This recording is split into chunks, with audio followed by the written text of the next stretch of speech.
Thank you, Mr. President. CIVICUS, YAPPIKA-ActionAid, and the Institute for Policy Research and Advocacy note the Indonesian government's engagement with the UPR process.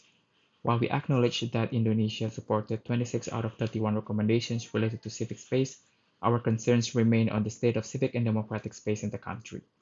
It is extremely worrying that in recent years, restrictive laws such as the criminal defamation provisions in the Electronic Information and Transaction Law, a vague and overbroad law, have been systematically used to arrest, prosecute, and punish activists, journalists, and government critics. Human rights defenders working on various issues, including on human rights in the Papua region, environmental rights, and business and human rights, have been subjected to judicial harassment under this law.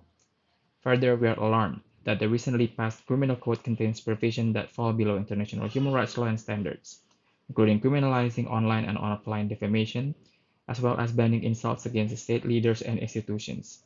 The same law also criminalizes the holding of spontaneous and unauthorized protests. Harassment, ill treatment, torture, and violence conducted by security forces against protesters, many of them youth and students, have persisted throughout the last UPR review cycle.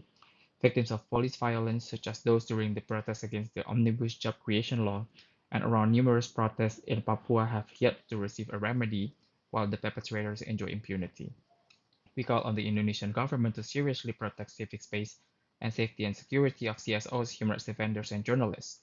These should include dropping all charges against activists for doing their human rights work, reviewing and repealing existing restrictive laws, which include the IET law, societal organizations law, and the new criminal code, conducting thorough investigation of all incidents involving violence by the security forces against protesters, and refraining from introducing further restrictions that will significantly harm civic space in the country. We thank you.